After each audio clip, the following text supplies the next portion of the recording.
तो हम देखेंगे उसमें कुछ ना कुछ परिवर्तन होगा। दो चीजें जब आपस में मिलेंगी तो उसमें कुछ ना कुछ बदलाव होगा, और इसी बदलाव को हम संधि कहते हैं। उदाहरण देख लेते हैं। जैसे देव इंद्र, हमारे पास दो शब्द हैं, देव और इंद्र। जब हमने इन दोनों को जोड़ा तो हमारे पास देवेंद्र बन गया। देखिए, व के ऊपर एक ही मात्रा लग गई जो पहले नहीं थी। ये जोड़ने के बाद बदलाव आया है, इसलिए इसे संधि कहेंगे। ऐसे ही दूसरा उदाहरण, भानु जमा उदय।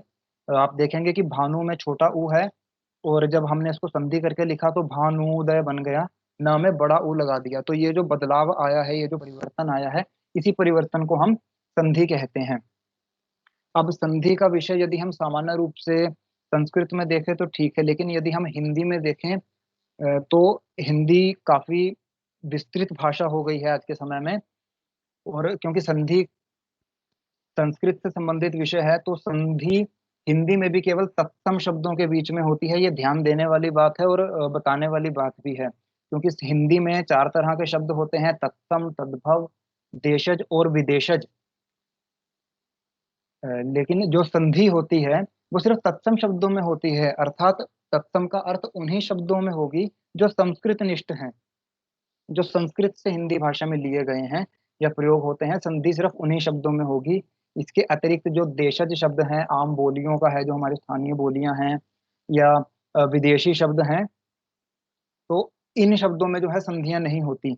यद्यपि नियम लगता होगा, लेकिन फिर भी संधि इनमें नहीं की जाती। संधि सिर्फ तत्सम शब्दों के बीच ही की जाती है। संधि का भेद, संधि के भेद देख लेते हैं। अब क्योंकि संधि हमने परिभाषा में शुरू में किया है कि वर्णों के परस्पर मेल को संधि कहते हैं, तो जितने भेद वर्णों के होंगे उतने ही भेद संधि के होंगे। तो हिंदी में सामान्य रूप से वर्णों के दो भेद होते हैं, पहला स्वर और दूसरा व्यंजन। लेकिन हमने इसे संस्कृत के साथ भी जोड़ा है, तो संस्कृत में एक तीसरे प्रकार की भी संधि होती है, जिसे हम विसर्ग संधि कह देते हैं। यद्यपि हिंदी में भी विसर्ग संधि आती है, लेकिन इसका अधिक प्रयोग नहीं होता। तो संधि के तीन भेद हैं हमारे पास: स्वर संधि, व्यंजन संधि और विसर्ग संधि। अब आप स्लाइड को ध्यान से देखेंगे तो स्वर संधि के साथ मैंने ब्रैकेट में अच संधि लिखा हुआ है, और ऐसे ही व्यंजन संधि के साथ हल संधि लिखा हुआ है। क्योंकि संस्कृत में स्वर संधि और व्यंजन संधि नहीं कहा जाता, या तो अच संधि कहेंगे या हल संधि कहेंगे। विसर्ग का नाम विसर्ग ही है। तो अच और हल कहने की भी संस्कृत में बड़ी रोचक कहानी है, और ये जो रोचक कहानी है ये पूरे संस्कृत शास्त्र का आधार है। अगर आपको ये कहानी समझ में आ गई, या इसका तरीका जो है वो समझ में आ गया, तो संस्कृत व्याकरण या हिंदी व्याकरण के सैद्धांतिक, जिसमें सूत्रों का प्रयोग होता है या नियमों का प्रयोग होता है, ऐसे जितने भी विषय हैं वो बड़े आराम से क्लियर हो जाएंगे, साफ हो जाएंगे। तो चलिए अच संधि और ये हल संधि के बारे में जान लेते हैं। अच को स्वर कहते हैं और व्यंजन को हल कहते हैं, क्योंकि उसके साथ में लिखा हुआ है। लेकिन ये है हुआ कैसे कि इसे अच ही क्यों कहा और उसे हल ही क्यों कहा, वो एक बार देख लेते हैं। माहेश्वर सूत्र, जो संस्कृत का आधार कहा जाता है, बेस कहा जाता है, जिसके ऊपर पूरा संस्कृत शास्त्र टिका हुआ है, उन्हें माहेश्वर सूत्र कहते हैं। और माहेश्वर सूत्र कहने का भी इसे एक कारण है कि ये जो सूत्र हैं ये भगवान शिव से उत्पन्न हुए हैं। संस्कृत को देववाणी कहा जाता है, और नासा के कई वैज्ञानिकों ने ऐसा भी कहा है कि संस्कृत का जो व्याकरण शास्त्र है वो मानव के सोचने की हद है। इससे आगे इंसान सोच ही नहीं सकता, और सामान्य व्यक्ति उस हद तक जा नहीं सकता। तो जो संस्कृत का आधार है वो माहेश्वर सूत्र हैं। ये सूत्र जो हैं जिनसे संस्कृत व्याकरण का निर्माण हुआ है या उत्पत्ति हुई है, वो भगवान शिव से उत्पन्न हुए हैं, और महेश्वर से उत्पन्न होने के कारण इन्हें माहेश्वर कहा जाता है। और इनके उत्पन्न होने की भी बड़ी रोचक कहानी है, देख लेते हैं। माहेश्वर सूत्रों की संख्या 14 है।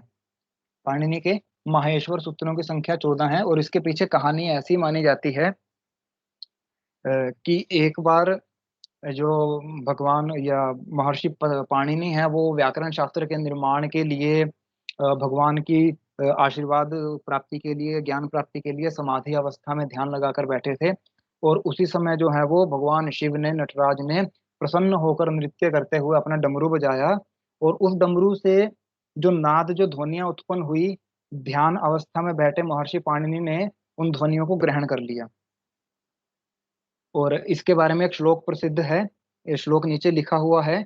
नृतावसाने नटराज राजो ननाद ढक्काम नव पंचवारम।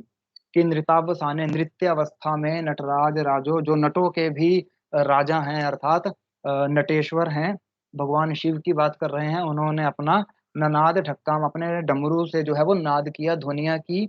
और कितनी बार की? नव पंचवारम, 9 और 5 बार, अर्थात 14 बार डमरू बजाया अपना।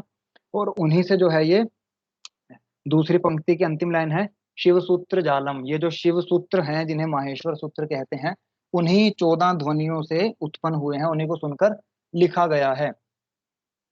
एक बार देख देख लेते हैं पाणिनि के ये 14 सूत्र कौन से हैं, और इन्हें ध्यान से देखेंगे तो बड़े, ये अपने आप में वैज्ञानिक हैं।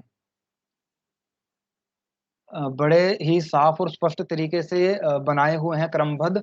अ इ उण ऋ लृक ए ओंग ऐ औ छाया वरट लाण या मा गाण नम झबाया घडश जब गडदश ख फ छ ठ थ च ट तब कपय शशधर हल। इसकी वैज्ञानिकता क्या है वो मैं आपको अभी बता देता हूँ, और आपको देखकर हैरानी होगी, क्योंकि मुझे लगता है ये विषय आपके लिए नया है। देखिए, अ इ उण ऋ लृक ए ओंग ऐ औच में ये पहले जो 4 सूत्र हैं, इसमें सबसे पहला वर्ण है अ, और सबसे अंतिम जो है वो है च। तो मैंने शुरू में स्वर संधि के पीछे जो अच लिखा था, वो अच मैंने यहाँ से लिया। पहले वाला अ और अंतिम वाला चा, मतलब बीच के सारे इसमें आ गए। और इसे ध्यान से देखेंगे तो इस अच के बीच में, यानी अ से लेकर च के बीच में सारे स्वर हैं, जिन्हें हम हिंदी में स्वर कहते हैं। अ, इ, उ, ऋ, लृ, ए, ओ और ऐ, औ। तो सारे स्वर हैं। तो सारे स्वरों से युक्त होने के कारण इसे अच कहते हैं। इसलिए संस्कृत में इसे स्वर नहीं कहते, इसे अच कहते हैं। और उसके बाद 5 और 6, हाया वरट और लण, इसका मैंने अलग से वर्गीकरण किया है। और जो बाद के हैं वो 7 से लेकर 14 हैं। अब 7 से लेकर 14 को जरा ध्यान से देखेंगे तो आप पाएंगे कि हमारे पास वर्गों के 5 वर्ग हैं, वर्णों के, या 5 घराने कह सकते हो, क च ट त प। कवर्ग, चवर्ग, टवर्ग, तवर्ग और पवर्ग। अब 7वें से देखना शुरू करोगे तो 7वें में सभी वर्गों के अंतिम 5 वर्ण दिए हुए हैं, य म ग ण न और न। 8वें और 9वें में देखोगे तो चौथे वर्ण दिए हुए हैं, उल्टा चल रहा है, झ भ घ ढ ध। 10वां देखेंगे तो 10वें में तीसरे वर्ण दिए हुए हैं वर्गों के, ज ब ग ड द। और 11वां देखेंगे तो 11वें के आधे में वर्णों के दूसरे दिए हुए हैं वर्ण, ख फ छ ठ थ। और उसके बाद 11वें का उत्तरार्ध और 12वें का पूरा, च ट त क प, वर्गों के पहले वर्ण दिए हुए हैं। तो बड़े व्यवस्थित तरीके से 5 4 3 2 1 के क्रम में व्यवस्थित किए हुए हैं। और 13 और 14 में शशसर, यानी कि जो उष्ण व्यंजन जिन्हें हम कहते हैं, वो दिए हुए हैं। और सबसे आदि में जो 5 और 6 नंबर पे है, जिसका अलग से वर्गीकरण मैंने बीच में किया है, हाया वरट और लण, ये बीच में किया है। इसका कारण है, और इसमें आप देखेंगे कि 5वें में जो हया वरट है, उसका ह मैंने लाल रंग से वर्णित किया है, और हल का जो ल है वो भी लाल वर्ण से वर्णित किया है। तो पहले ह से लेकर 5वें के 14वें के हल के ल तक, वहां तक जितने भी वर्ण आप देखेंगे सारे के सारे व्यंजन हैं। इसीलिए जो अ से च तक सारे स्वर आ गए उसे अच कहते हैं, अर्थात संस्कृत में उसे अच कहेंगे, हिंदी में स्वर कहते हैं। और हल को हिंदी में व्यंजन कहते हैं। तो जब मैंने अच कह दिया, इसका मतलब मैंने सभी स्वरों का उच्चारण कर दिया, या मैंने हल कह दिया तो हल कहने का मतलब है सभी के सभी व्यंजन। और आज का विषय संधि का हमारा जो उपविषय है, हम केवल अच संधि के बारे में ही बात करेंगे, अर्थात स्वर संधि के ही बारे में बात करेंगे।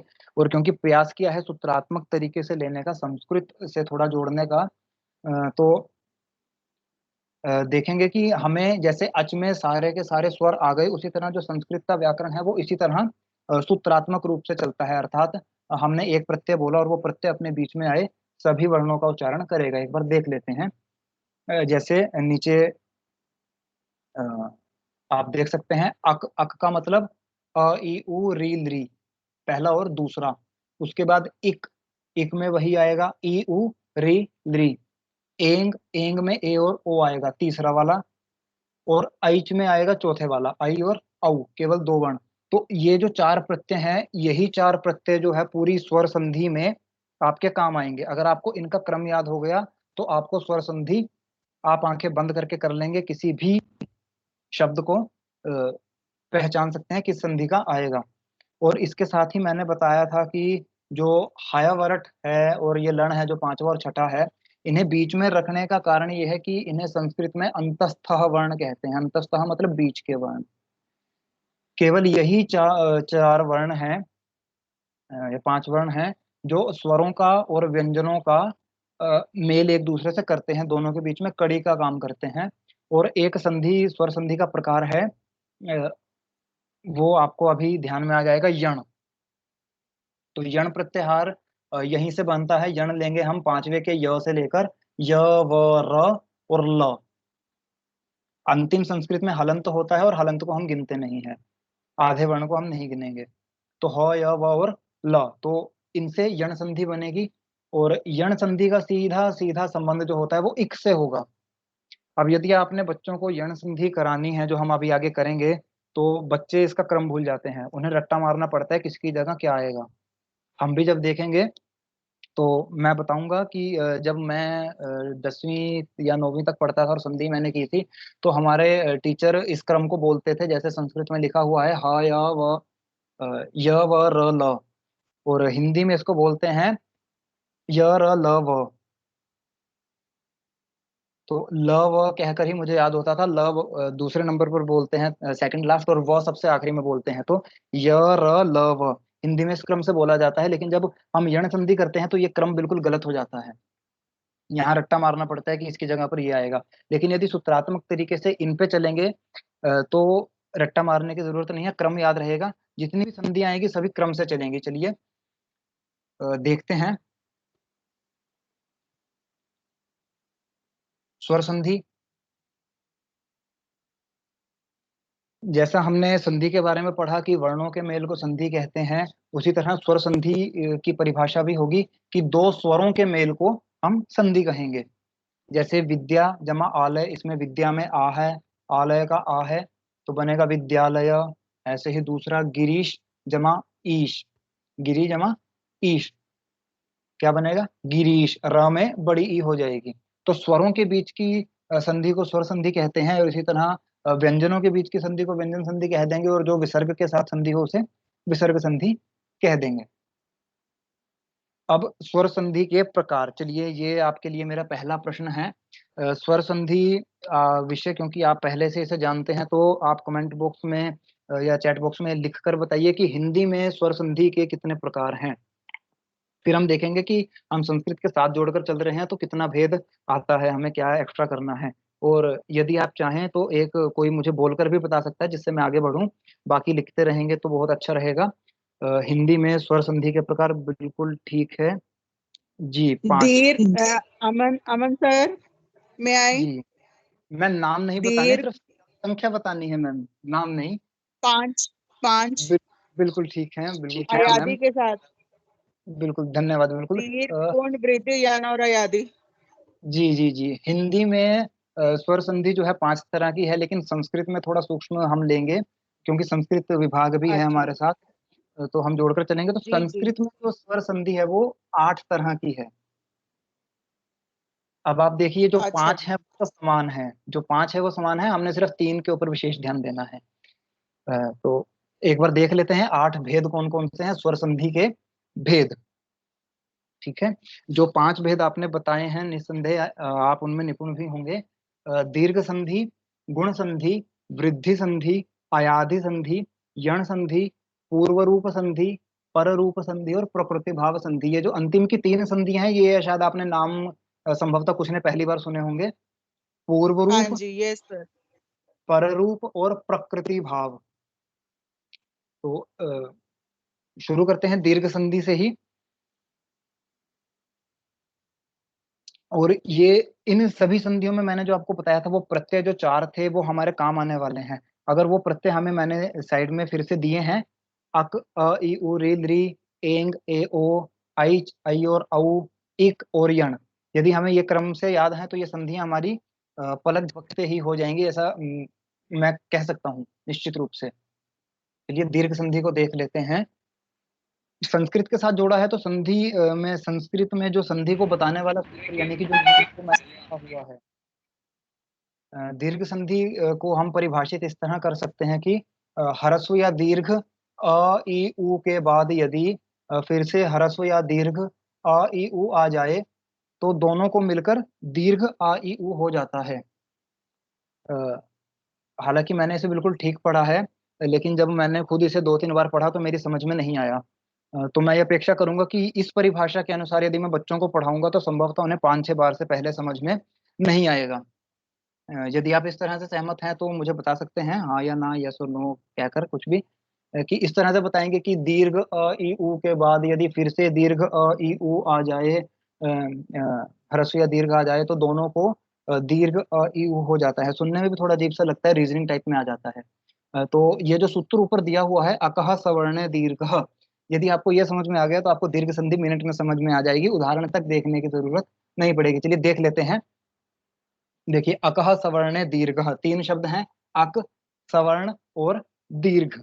अक मैंने आपको प्रत्याहार में पहले बताया था, अ ई उ री और लृ, ये वर्ण है, प्लस सवर्ण। सवर्ण का मतलब है समान वर्ण, यानी कि वो उसी जैसा वर्ण, जैसे हम शीशे में अपने आप को देखते हैं बिल्कुल सेम वैसा ही वर्ण यदि आएगा तो दोनों जुड़कर क्या हो जाएंगे, दीर्घ हो जाएंगे। और अ का दीर्घ हमें पता है आ हो जाएगा, ई का पता है ई हो जाएगा, ऊ का पता है ऊ होगा और री का री। तो एक बार देख लेते हैं कैसे होगा। अ, वो परिभाषा बताने के बजाय मुझे लगता है अगर हम बच्चों को इस तरह से दिखा दें कि आ जमा आ बराबर आ हो जाएगा तो बच्चा इसको जल्दी याद कर लेगा। और क्योंकि बोर्ड पर कराना ही ज्यादा आसान है, इसमें सिर्फ मैंने राउंड शेप्स ली हैं, बोर्ड में जैसे भी बना देते हैं उसमें वो सुविधा रहती है। तो आप देखेंगे जैसे वर्ण पहले वाली लाइन में है वैसे ही वर्ण दूसरे वाली लाइन में अगर आ जाए, मतलब एक ही जैसा वर्ण आ जाए जिसे सवर्ण कहेंगे, तो दीर्घ हो जाएगा। अब दोबारा उसी परिभाषा के अनुसार चलते हैं, दीर्घ हो जाएगा। उदाहरण देख लेते हैं आ वाले। अ और अ मिलेगा तो आ होगा, जैसे धर्म जमा अर्थः, धर्मार्थः। वैसे ही हिम में अ है, जमा आलयः, हिमालयः। इन्हीं से संबंधित मैंने एक एक उदाहरण ही लिखा है और प्रयास किया है कि ऐसा उदाहरण जो संस्कृत और हिंदी में कॉमन आ जाए, वरना संस्कृत में कई शब्द ऐसे आ जाते हैं जिनका अर्थ सामान्य रूप से जानना थोड़ा कठिन हो जाता है, तो ये शब्द हिंदी में भी प्रयोग हो जाते हैं। यदि आपके दिमाग में ये पढ़ते पढ़ते कुछ और शब्द आ रहे हैं तो साथ के साथ आप चाहें तो मैसेज बॉक्स में लिख सकते हैं और पेपर पे लिख सकते हैं, जिसे हम बाद में एक डाटाबेस की तरह इस्तेमाल कर सकें। तो उदाहरण देखिए, जैसे विद्या जमा अर्थी, आ और अ मिलके वही है, एक जैसे वर्ण है दोनों, तो विद्यार्थी बन जाएगा। और विद्या जमा आलय, दोनों एक ही जैसे वर्ण हैं, तो विद्यालय बन जाएगा। एक जैसा कहने का मतलब, सवर्ण का मतलब एक ही परिवार का, चाहे वो छोटा है चाहे वो बड़ा है, ये भेद नहीं देना है। छोटे बड़े का भेद हमने नहीं देना है, चाहे छोटे आ के साथ बड़ा आ आए, चाहे बड़े आ के साथ छोटा आ आए, एक परिवार के होने चाहिए। परिवार का मतलब एक, छोटा बड़ा एक जैसा। ऐसे ही ई वाले आएंगे, रवि जमा इंद्रह रविंद्र, दोनों को जुड़ के छोटी ई मिलकर बड़ी हो गई। ऐसे ही मुनिंद्र, छोटी ई मिलकर बड़ी हो गई।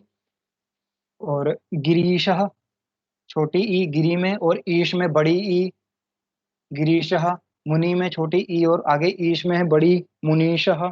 महींद्र और नारिंदु।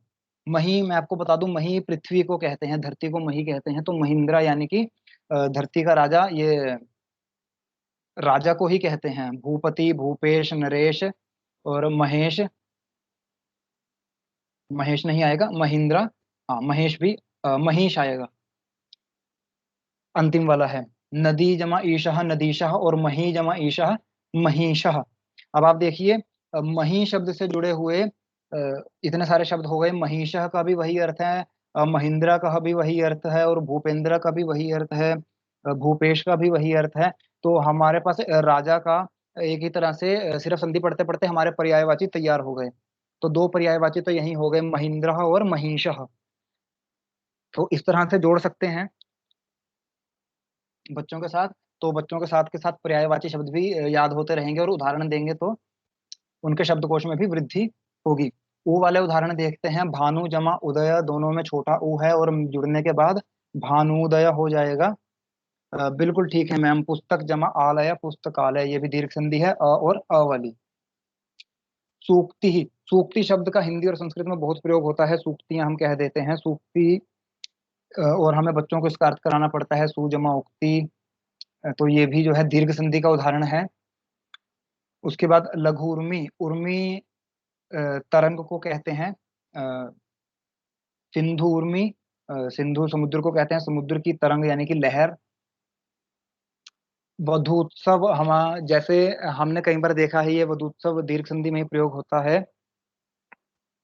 और वधुल्लेख, सामान्य रूप से बच्चों को शब्दों का ज्ञान नहीं होता, इस कारण भी वो हिंदी या कुछ भी और भाषा पढ़ना चाहते नहीं है।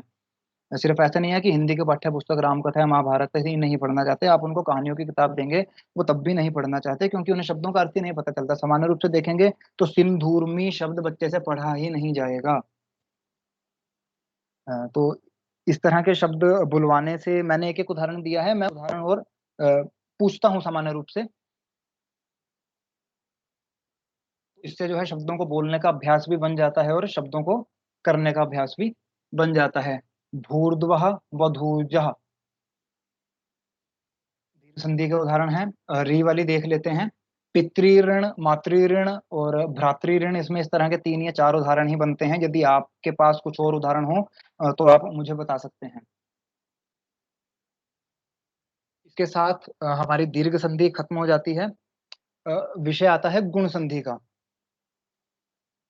और आप ध्यान होगा आपको, तो हमने अक प्रत्याहार के बाद किया था एंग, जिसमें 2 ही वर्ण आते हैं, ए और ओ।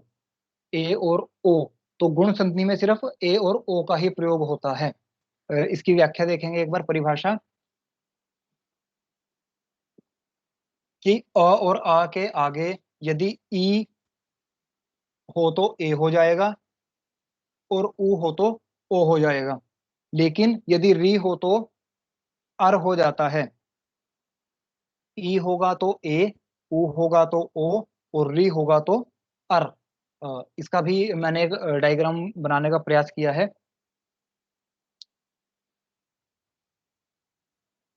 ये देखिए, अ के बाद यदि इनमें से कोई भी वर्ण हो, ई उ या री, तो इनको क्या हो जाता है, कैसे बदल जाते हैं, ए, ओ और अर। हमने सिर्फ यही ध्यान देना है कि आ, ई, आ, उ, आ, री, यदि ये जोड़ होता है तो ए, ओ और अर में बदलना है। अब इसी नियम से उदाहरण देखेंगे तो अ और ई को हमने ए कर देना है, जैसे नर जमा इंद्र, नरेंद्र। ऐसे ही देवेंद्र, देव जमा इंद्र, और उप जमा इंद्र, उपेंद्र। और बड़ी ई वाले नर जमा ईशः, नरेशः, गण जमा ईशः, गणेशः, और सुर जमा ईशः, सुरेशः। अब यदि मैं बच्चों को ये बताऊं कि ईश शब्द का अर्थ स्वामी होता है या श्रेष्ठ होता है, तो नरेश शब्द का अर्थ बच्चे अपने आप बता देंगे कि जो नरों में श्रेष्ठ है उसे नरेश कह देते हैं, और राजा को कहते हैं क्योंकि राजा सभी नागरिकों में श्रेष्ठ होता है। गण जमा ईश, गणेश, जो गण में अर्थात ग्रुप में सबसे बड़ा होता है उसे गणेश कह देते हैं, इंग्लिश में से लीडर कहते हैं। और सूर्य यानी कि देवताओं में जो सबसे श्रेष्ठ होता है उसे हम सुरेश कह देते हैं। तो ये इंद्र का नाम हो गया। तो इस तरह से बच्चे जो है इनकी व्याख्या अपने आप कर पाएंगे। महाजमा इंद्र, जो इंद्र वैसे राजा को कहते हैं, तो जो महान है, जो राजा है, उसे महेंद्र कहेंगे। और इससे आप कैसे भी कहते हो, जैसे वो बाहुबली के साथ महेंद्र शब्द लगाते हैं, अर्थात वो बड़ा महान राजा था इसलिए उसे महेंद्र कह देते हैं। और महाजमा ईश, ईश यानी स्वामी, जो अ, महान पुरुष है या स्वामी है उसे हम महेश कह सकते हैं।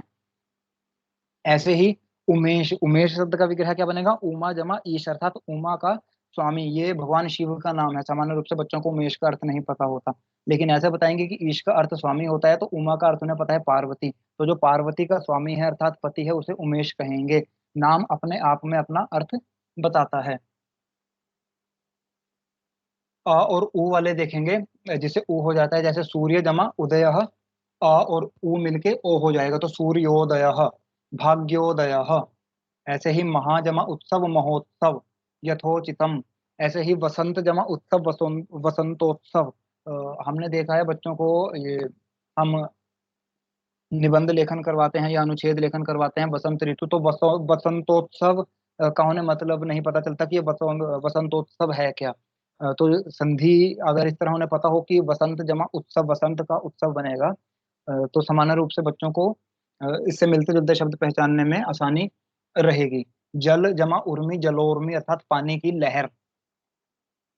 अब पानी की तरंगों को यदि हम जलोर्मी कहकर बोलें तो भाषा अपने आप में प्रभावी हो जाती है। महाउर्मी बड़ी लहर, तो महोर्मी वैसा बन जाएगा। और री वाले उदाहरण देखेंगे, री वाले उदाहरण मुझे दो तीन ही मिले हैं, ज्यादा नहीं है। यद्यपि हो सकता है ध्यान दूं तो और मिल जाएंगे। बिल्कुल, देव जमा ऋषि, तो मैंने बताया था अ के बाद री हो तो दोनों को अर हो जाता है, तो देवर्षि ही बन जाएगा। वैसे ही ब्रह्म जमा ऋषि बनाएंगे तो ब्रह्मर्षि हो जाएगा। अब जो तीसरा शब्द है, ये यद्यपि आप लोगों को आता होगा लेकिन आपने इसका कभी प्रयोग नहीं किया होगा। मैंने ग्रीष्म जमा ऋतु का संधि कर दिया तो क्या बनेगा, ग्रीष्म ऋतु बन जाएगा। ये हम सबको आता होगा लेकिन हमने आज तक कभी इस शब्द का प्रयोग नहीं किया होगा। हम हमेशा ऐसे बोलते थे तो ग्रीष्म ऋतु आ गई, लेकिन हम ये भी कह सकते हैं कि ग्रीष्म ऋतु आ गई। सुनने वालों को अजीब लगेगा क्या बोल दिया। तो आ वाले देख लेते हैं, आ और री के। जैसे महा जमा ऋषि, महर्षि बनेगा। और ये जो दूसरा उदाहरण है ये भी मैंने ऐसे लिया है, वर्षा जमा ऋतु, आ और री, तो वर्षर्तु बन जाएगा। तो इस तरह से नए नए शब्दों को भी जोड़ सकते हैं, बच्चों को बता सकते हैं शब्द ढूंढो और जोड़ो। उनसे जुड़ेंगे नहीं जुड़ेंगे वो बात की बात है, लेकिन ढूंढने का प्रयास करेंगे, हो सकता है कुछ ना कुछ उल्टे सीधे में कुछ काम का भी मिल जाए। तो यहाँ पर गुण संधि हमारी समाप्त हो गई। बात सप्तर्षि। सप्तर्षि, बिल्कुल ठीक मैम, सप्त जमा ऋषि सप्तर्षि बन जाएगा। वृद्धि संधि की बात करते हैं। हम दो प्रत्याहार पढ़ चुके हैं, पहला अक और दूसरा एंग, और दो ही संधियां हो गई हमारी, दीर्घ और गुण। तीसरा प्रत्यय जो हमारे पास आता है वो आता है आइच, जो चौथे नंबर पे था, आई और औ, जिसको हम बड़ी ए और बड़ा ओ कह देते हैं। संस्कृत में इसका उच्चारण आई और औ कहते हैं। तो ये वृद्धि संधि में आता है।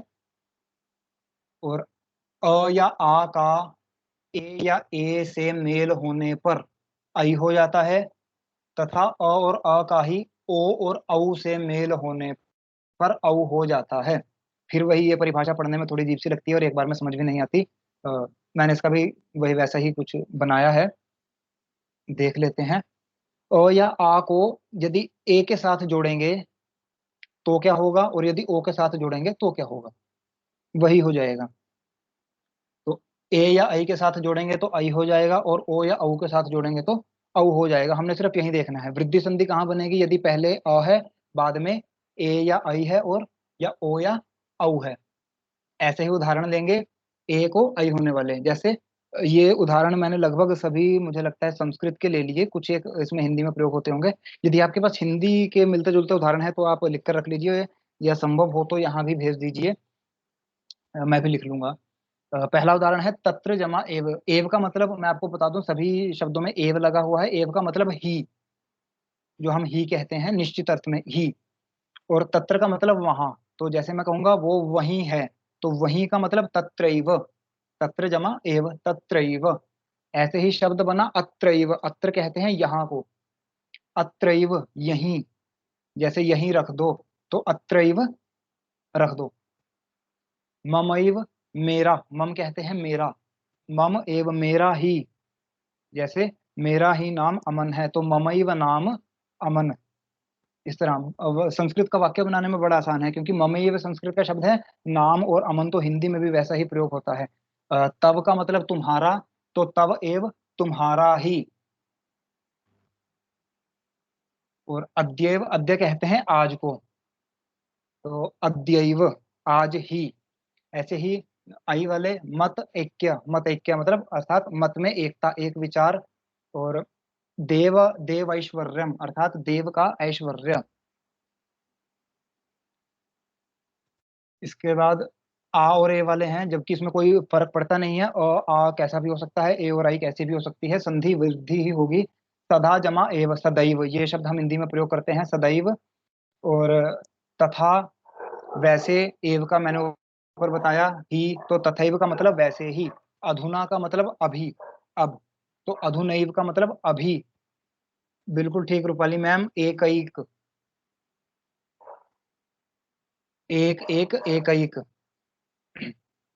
और महा जमा ऐश्वर्य महेश्वर्यम वैसे ही बन जाएगा, आ और आई मिलाकर एक हो जाएगा, अर्थात महान ऐश्वर्य। अब ओ वाले देखेंगे, अ के साथ ओ जुड़ेगा तो पहले में अ ही रहेगा, वो पहचानना बड़ा आसान है। जैसे वन जमा औषधि, वन औषधि। नव जमा औषधि, नव औषधि। और इसी तरह महा जमा औषधि, महौषधि। मैंने मिलते जुलते शब्द लिए हैं ताकि याद रखने में आसानी हो। यदि आपके पास इससे भी जुड़े हुए शब्द हों, फिर से आपका स्वागत है। आप शब्दों का संचय कर सकते हैं, साथ के साथ लिख सकते हैं और भेज भी सकते हैं। उसके बाद विद्या जमा औचित्यम, औचित्य का अर्थ कह सकते हैं उसका सार्थक होना। तो विद्यौचित्यम, ये शब्द बोलने में बड़ा जटिल होगा, सामान्य रूप से पहली बार में जिह्वा पर आएगा ही नहीं। विद्यौचित्यम, इसलिए कह देते हैं कि संस्कृत बोलने वालों का उच्चारण 100 नहीं तो 99% तो विशुद्ध हो ही जाता है। तो विद्यौचित्यम बनेगा। और ऐसे ही आत्मा जमा औत्सुक्यम बनेगा, आत्मौत्सुक्यम। वनौषधि, बिल्कुल ठीक है मैम।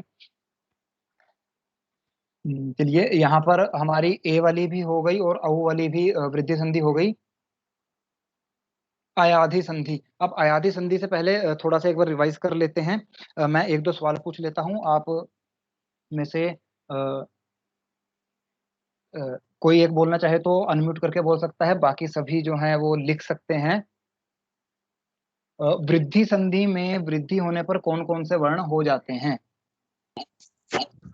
ए ए ए ओ ए बिल्कुल ठीक।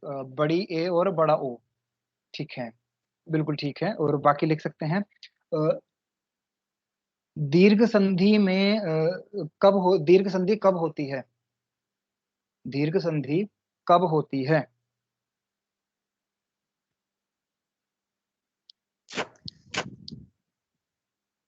एक जैसे स्वर मिलकर जब नए बिल्कुल स्वर ठीक है बनाते हैं, जैसे बड़ा आ, बड़ी ई और बड़ा ऊ। जी मैम। यदि एक ही जैसे शब्द आपस में मिलेंगे तभी दीर्घ संधि होगी। बिल्कुल ठीक है। अ जमा ई, अ जमा ई करने पर कौन सी संधि आएगी या कौन सा वर्ण बनेगा? अ जमा ई। ए। अमनदीप सर, ए। बिल्कुल बिल्कुल ठीक है मैम। ए आएगा। ये गुण संधि आती है हमारे पास। चलिए, हाँ ये जी, तीनों हाँ जी। जी जी बिल्कुल। इनके सिर्फ जो आप ध्यान देंगे, जो शुरू में मैंने प्रत्यय बताए थे, ये वो प्रत्यय ही ध्यान रखें, तो ये बड़े आराम से इसका क्रम अनुसार ये याद रहता है कि कौन कौन से लगेंगे। अयादि संधि कर लेते हैं। और अयादि संधि ए और ओ। ए और ओ मतलब ए, आई और ओ और औ से परे कोई भी स्वर हो तो इनको क्रमशः अय आय अब और आव हो जाता है। आए आए अब और अब हम हिंदी का क्रम बताते हैं। संस्कृत का क्रम यदि हम बताएं तो प्रत्यय के अनुसार चलेंगे। ये एच प्रत्यय है जो अयादि संधि है। मैं आपको दिखा देता हूँ एक बार फिर से। ये जो सूत्र है संस्कृत का, एचो अयवावह, एचो यवायावह, इसको ऐसा बोला जाता है कि एच को क्रम से आए अब हो जाता है। तो हमें सिर्फ सूत्र याद रखना है, स्वर हमें याद है ए ओ आई औ, इस क्रम में याद रखना है। छोटी ए बड़ी ए, छोटा ओ बड़ा ओ याद नहीं रखना है। ए ओ आई औ याद रखेंगे तो क्रम याद रहेगा। आए अब आय आव हो जाता है। कब हो जाता है? जब पीछे अच हो। अच हमने शुरू में पढ़ लिया, कोई भी स्वर हो। यदि बाद में कोई भी स्वर हो तो ए ओ आई औ को क्रम से आए आव हो जाता है। इसमें बच्चे को रटने की जरूरत नहीं है किसकी जगह पर क्या होगा। और इसका भी यदि मैं आपको लॉजिक बताऊं तो आप ध्यान देंगे, ए को आय होगा और बड़ी ए को आय होगा, अ बड़ा हो जाएगा उसमें। वैसे ही छोटा ओ है तो अब होगा, और बड़ा हो है तो आब हो जाएगा, अ बड़ा हो जाएगा। शब्द वही है, सिर्फ छोटे बड़े का फर्क है। छोटे के साथ छोटा अ, बड़े के साथ बड़ा आ। तो जिस भी तरीके से बच्चे को याद रहे वो तरीका हम बच्चे को बता सकते हैं। इसके भी एक बार उदाहरण देख लेते हैं। ये देखिए अय वाले उदाहरण। संभवतः अयादि संधि के उदाहरण हिंदी और संस्कृत में लगभग एक ही जैसे होंगे, फिर भी यदि हिंदी में कुछ अलग हैं तो उनका स्वागत है। जैसे हमने नयन शब्द बनाया है, ने जमा आयन। अब न में ए है और ए से परे अ है, परे अ होने के कारण ए को अय हो गया, तो बनेगा नयनम। ने अर्थात ले जाने के अर्थ में ने शब्द का प्रयोग हुआ है, जो हमें आगे ले जाए, और सामान्य रूप से हमारी आंखें ही हमें आगे ले जाती हैं, पथ प्रदर्शक होती हैं, तो इसलिए जो आगे ले जाए उसे हम पूरे शरीर में हमने नयन शब्द कहा है। तो बच्चों को इससे ये भी पता चल जाता है कि हमारे शरीर के किस अंग का नाम क्यों है। यदि हम बात संस्कृत की करें या हिंदी की करें और सार्थकता की करें, तो बच्चों को पता होना चाहिए कि आंख को आंख और नयन को नयन क्यों कहते हैं। उसके बाद शयनम, ये शी धातु से बना है, श्रांत जिसका अर्थ है विश्राम करना। तो शी विश्राम करने के अर्थ में भाववाचक संज्ञा हम लेंगे या भाववाचक अकर्मक क्रिया हम लेंगे तो शयन शब्द बन जाएगा। और इसी तरह गई जमा अक गायक, यह गुनगुनाने के अर्थ में धातु है, गुनगुनाने के अर्थ में, तो गुनगुनाने के अर्थ में गायक, जो कुछ भी गुनगुनाए, अच्छा गुनगुनाए, वो गायक। और नायक वही जो हमें आगे ले जाए, वो नायक। इसी तरह पो जमा अनह, अर्थात जो निरंतर बहती रहे या अनंत रूप से चलती रहे, उसे हम पवन कहेंगे। आप देखेंगे पवन कभी रुकती नहीं, हवा कभी रुकती नहीं, तो अपने आप में शब्द जो है अपना अर्थ बताता है। पौ जमा अकहा, पौ कहते हैं पवित्रता के अर्थ में ये शब्द प्रयोग होता है। और पावक का शब्द आप देखें तो पवित्र ही करना होता है। जैसे अग्नि को भी इसका पर्यायवाची कह देते हैं, क्योंकि अग्नि में तपाने के बाद हम कहते हैं कि सोना चांदी जो है कुछ भी है वो उसकी दोष खत्म हो जाते हैं और उसकी जो शुद्धता है वो बढ़ जाती है। तो शुद्धता बढ़ाने के लिए अग्नि को हमने पावक कहा। तो यहाँ से बच्चे को पर्यायवाची शब्द भी एक तरह से याद रहेगा कि पावक को अग्नि कहते हैं या अग्नि को पावक कहते हैं। और नौ जमा एकह वैसे ही नाविकः, और भौ जमा एकह वैसे ही भावुकः।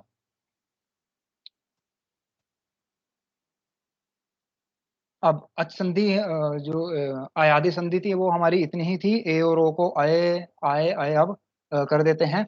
बात करते हैं यण संधि का। यण संधि के बीच में मैंने आपको एक सूत्र बताया था, पांचवा और छठा, हाया वरट और लण। और ये कहा था कि यही वर्ण है जो स्वरों को व्यंजन के साथ जोड़ते हैं। उसका कारण ये है कि केवल यही व्यंजन है पूरे वर्णमाला में हमारे पास जो स्वरों को रिप्लेस कर देते हैं, स्वरों को स्थानांतरित कर देते हैं, स्वरों की जगह ले लेते हैं। इसके अलावा आप देखोगे बाकी जितने भी व्यंजन हैं वो स्वरों के संयोग से बोले जाएंगे। क आ को कभी रिप्लेस नहीं करेगा, क आ के साथ बोला जाएगा।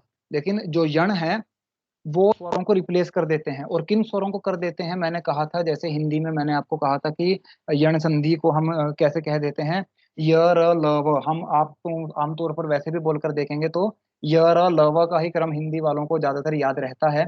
मैंने जब तक एमए किया तब तक मैंने एमए में भी यही सुना है कि हमारे आचार्य जो है वो य र ल व के क्रम से ही हमें सिखाते थे, जबकि ये क्रम जो है वो गलत है। और यण संधि को बताने वाला सूत्र इको यणची।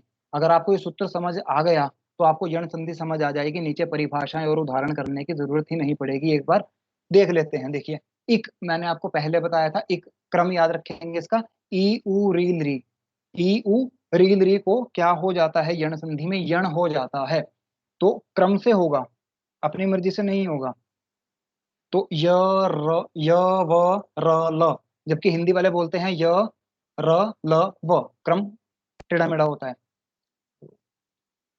तो इक के स्थान पर यण हो जाता है, क्रम से होगा। कब होगा, जब पीछे अच है। अच का मतलब कोई भी स्वर, कोई भी स्वर यदि परे है तो इक के स्थान पर, यानी इन वर्णों के स्थान पर क्रम से ये हो जाते हैं, और इसी को हम यण संधि कह देते हैं। एक बार देखेंगे, ई के आगे कोई भी विजातीय यानी कि असमान स्वर हो तो यह हो जाता है। ऊ के आगे कोई भिन्न स्वर हो तो वह हो जाता है। री को कोई भिन्न हो तो र हो जाता है। यहाँ पर ली का प्रयोग मैंने नहीं किया क्योंकि हिंदी में इसके उदाहरण नहीं मिलते, और संस्कृत में भी इसके कुछ गिने चुने ही शब्द हैं जो प्रयोग में होते हैं। सामान्य रूप से ली का प्रयोग नहीं होता।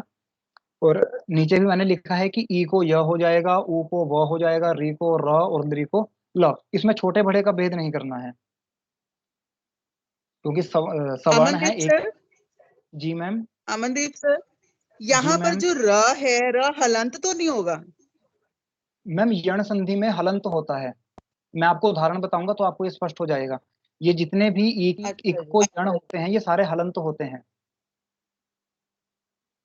आप अच्छा, उदाहरण मतलब देखिए, हलंत होने का मतलब ये है, हलंत आधे होने का आएंगे। मतलब ये है कि फिर वो आधा र ऊपर लगेगा, जबकि हाँ जी, यण में ऐसा नहीं होता, मुझे ऐसा लग रहा है। नहीं नहीं, यण मैंने आप चार्ट देखिए। अमनदीप उदाहरण पितृ प्लस उपदेश। जी मैम बिल्कुल ठीक है, ये अभी आएगा, री के वाले उदाहरण में आएगा। और उपदेश री। जैसा हाँ, मैं एक बार सविता मैम की बात का उत्तर दे देता हूँ। इन्होंने कहा र यदि आधा है तो ऊपर चला जाएगा। यण संधि जी होगी तब जब पीछे स्वर है, और पीछे स्वर होने के बाद वो आधा नहीं रहेगा, बदलते ही स्वर उसमें जुड़ जाएगा, चाहे पीछे अ हो चाहे उ हो, ठीक है, तो आधा नहीं ठीक है, रहेगा। ठीक है, ठीक है, ठीक है सर, ठीक है, राइट। एक को यण हो थैंक यू। जाता है यानी स्वर पर है, वो आधा रहेगा ही नहीं। उदाहरण देख लेते हैं, ठीक है, ठीक है। डाउट्स क्लियर हो जाएंगे। देखिए हमने यहाँ पर ये ई को य करना है, यदि जमा अपि। अब यदि में जो ई है इसके बाद अ है, तो बाद में स्वर है तो ई को हमने य कर दिया। अब य यहाँ पर आधा आएगा, आधा आने के बाद जो बाद में उसके अ है वो अ उसमें जुड़ जाएगा, तो शब्द बनेगा यद्यपि। वो पूरा हो गया, वो आधा नहीं रहा, बाद वाला स्वर उसमें जुड़ जाएगा। ऐसे ही इत्यादि शब्द हम ज्यादातर प्रयोग करते हैं, तो इति प्लस आदि, आदि का अ परे होने के कारण जो त में ई है उसको य कर देंगे। इससे होगा क्या, त भी आधा, य भी आधा, और पीछे आ, दोनों को जोड़कर या बन जाएगा, तो इत्यादि बनेगा, वो आधा नहीं रहेगा। ऐसे ही नदी प्लस अर्पण, नद्यर्पण, नदी प्लस आवेग, नद्यावेग। और ये जो ऊ है, अब ऊ वाला आता है, मधु जमा अरी, मध्वरी, ऊ को हमने व कर दिया, ये उसी क्रम से चलेगा, इक को यण हो जाएगा, क्रम से होगा। तो ऊ को व कर दिया, मध्वरी, अर्थात मधु का अरि यानी शत्रु, मध्वरी। ये भगवान विष्णु का एक नाम है, क्योंकि उन्होंने मधु नाम के राक्षस को मारा था, तो मधु का अरि मध्वरी। और ऐसे ही बन जाता है दैत्य प्लस, नहीं, दैत्य प्लस अरि दीर्घ संधि का आएगा, बिल्कुल ठीक। और ऐसे ही जो मैंने शुरू में हमने किया था एक दूसरे का स्वागत, तो सु जमा आगत, सु में जो ऊ है उसको व हो जाएगा, पीछे आ है, व में आ मिलेगा तो वा बन जाएगा, स्वागतम, यानी आपका आना शुभ हो, कल्याणकारक हो। ऐसे ही अन्वेषण, और ये पितृ आज्ञा जो बताया था, पितृ में री है, और री को जो क्या होता है र हो जाता है, तो त में र जुड़ जाएगा, पितृ जमा आज्ञा, पित्राज्ञा। इसको संस्कृत में ज्ञ कहते हैं, हिंदी में ज्ञ कहते हैं, तो पित्राज्ञा या पित्राज्ञा दोनों सही है। तो यण संधि का यदि हमें वो सूत्र याद होगा, एक को यण, ये अपने आप स्पष्ट हो जाता अमनदीप सर, हम ना हिंदी में बहुत आसान शब्द कराते हैं बच्चों को, है। जी जैसे मैम, एक, प्रत्येक, अति प्लस अधिक, अत्यधिक, सु जी प्लस अच, बिल्कुल आसान। बिल्कुल मैम, मैंने इसलिए कहा था कि ये विषय आप सबका परिचित है और आप इसमें विद्वान हैं निश्चित रूप से, लेकिन संस्कृत से जोड़ने के कारण, क्योंकि मैंने सूत्र की व्याख्या भी कर दी इसमें, तो मैंने इसलिए थोड़े प्रौढ़ शब्द भी लिए हैं। इत्यादि शब्द हम हिंदी में सामान्य रूप से प्रयोग करते हैं। पूरी तरह से कठिन शब्दावली का प्रयोग है जी संस्कृत के कारण, इसके लिए क्षमा चाहूंगा। शब्द जानकर। अमनदीप सर, अमनदीप सर, जी मैम। अमनदीप सर, जी मैम। मुझे ना यहाँ पर थोड़ा सा मुझे मुझे डाउट है, थोड़ा सा मे भी कुछ संस्कृत हिंदी का फर्क हो सकता है। जैसे पितृ प्लस आज्ञा, जो जी त्र मैम। है, त आधा है, ता हाँ जी मैम। आधा है, तभी उसमें र पूरा जुड़ा है ना। जी मैम। तो मुझे र में ही मेरी गुंडी अटकी हुई है कि र ये पूरा नहीं होना चाहिए यहाँ पर। मैम देखिए, री को क्या हमने र कर, संस्कृत और हिंदी के कोई सूत्र का फर्क है? नहीं नहीं, कोई सूत्र का फर्क नहीं है, मैं आपको एक मिनट पॉइंट आउट करके बता देता हूँ। अच्छा जी। अ, ये सबसे नीचे वाला है, देखिए, ये जी जी जी जी। मिनट, मैं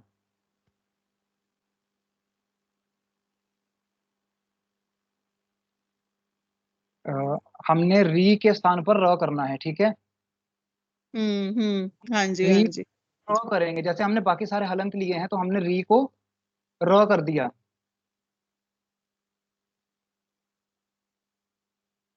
हलंत है, अच्छा जी। और अब हाँ जी, इसके हाँ जी। प्लस में आ किया, तो क्या बन जाएगा, जी। रा, रा। रा बन गया। जी। पितरी में जी। तो आ, रा पूरा है, हाँ जी, हाँ जी, हाँ। त्रा बन गया, त्रा। त्रा, ठीक है। तो पित्राज्ञा ही तो बना है।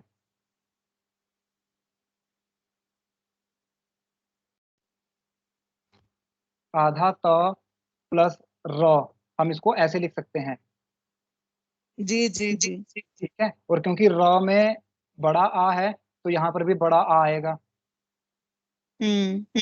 तो यही शब्द हमने यहाँ पर लिखा हुआ है, पित्राज्ञा।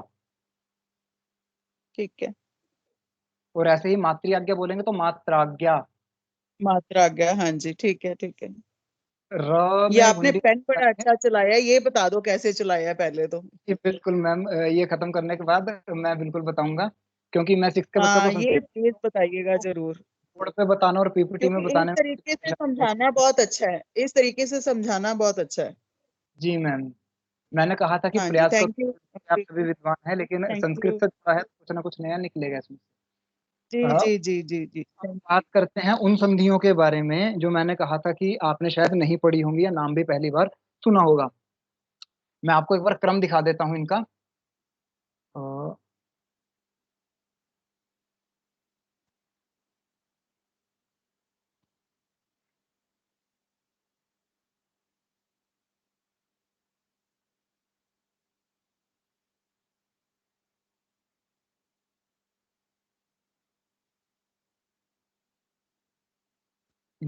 चलिए, ये जा नहीं रहा है।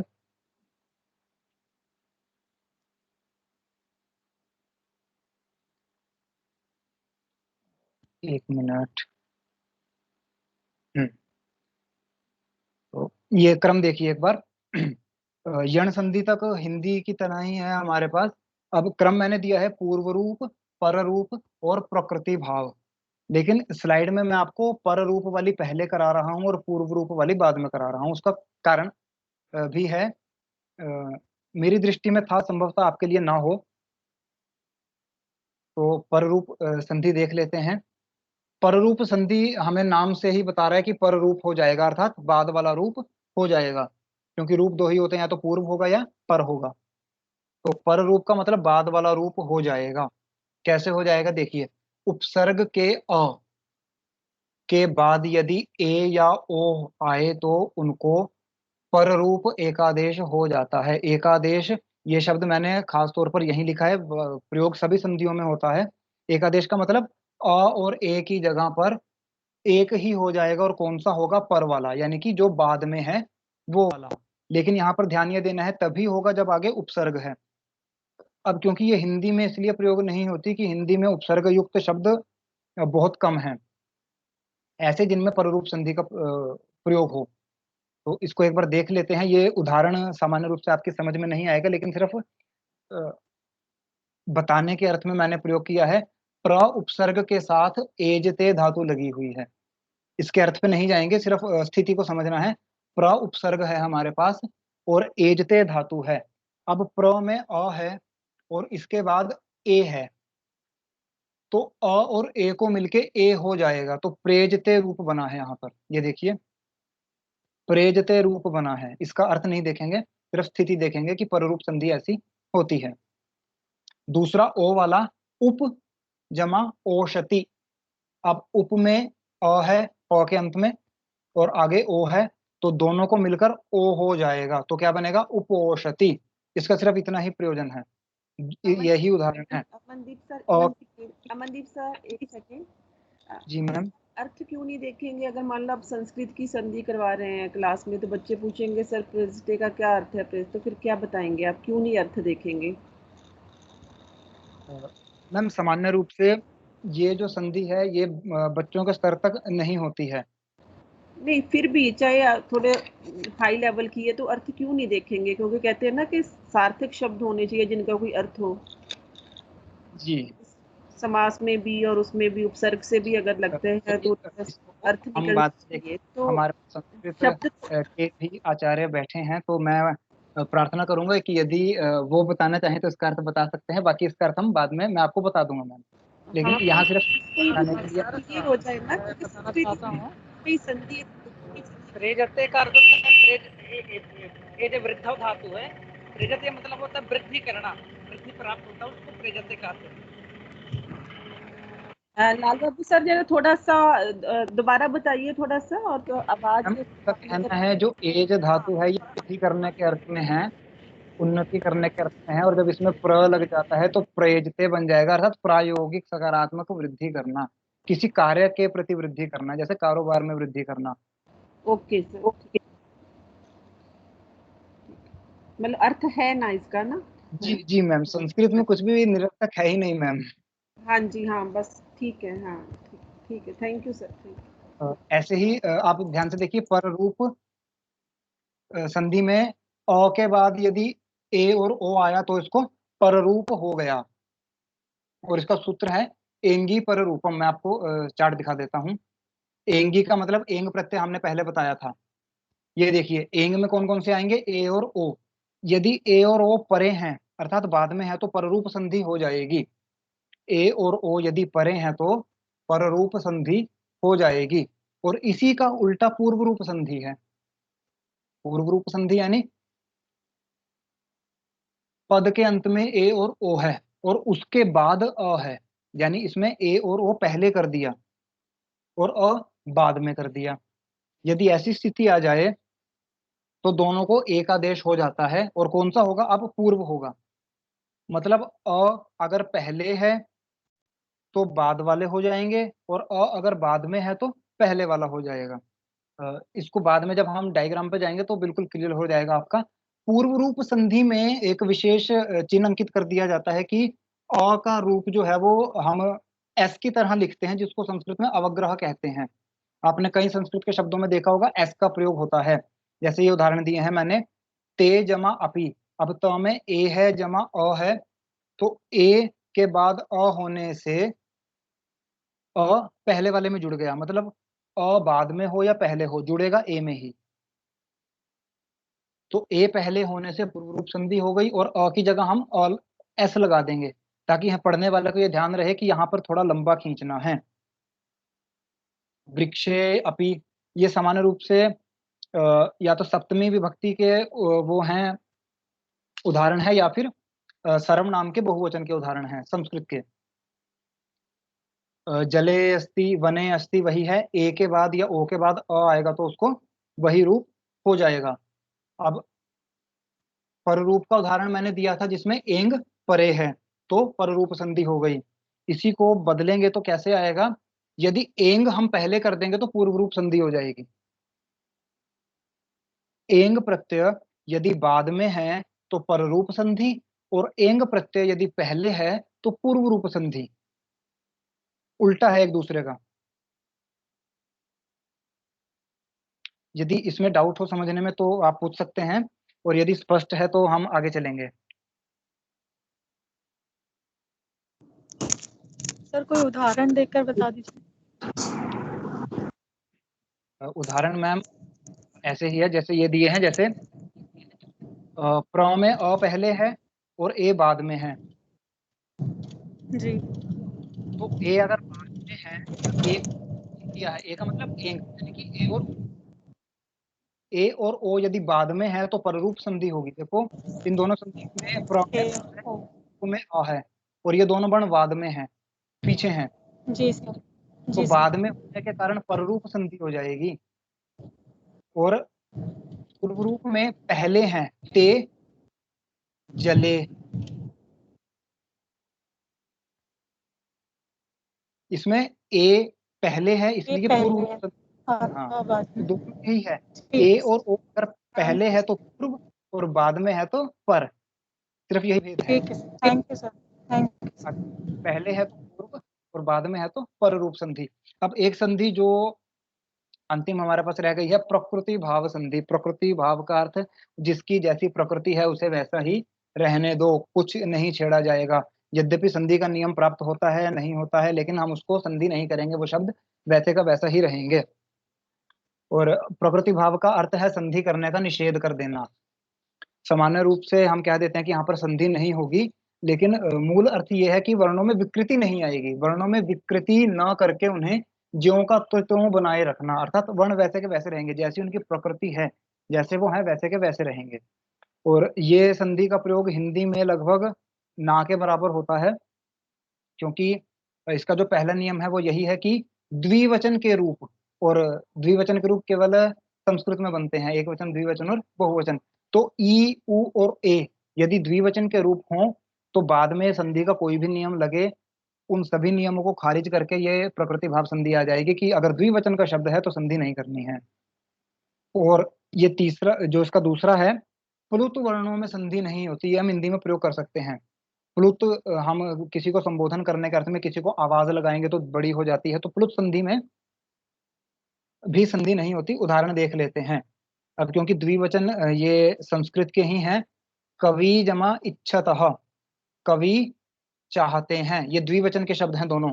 कवि, सामान्य देखेंगे तो छोटी की मात्रा आती है, लेकिन कवि, कवि, कवयः शब्द रूप की दृष्टि से देखें तो ये द्विवचन का शब्द है, अर्थात दो कवि, इच्छति इच्छतः चाहते हैं, दो कवि चाहते हैं। अब क्योंकि द्विवचन रूप होने के कारण दीर्घ ई प्लस ह्रस्व ई होने के कारण यहाँ पे दीर्घ संधि हमें मिलती है।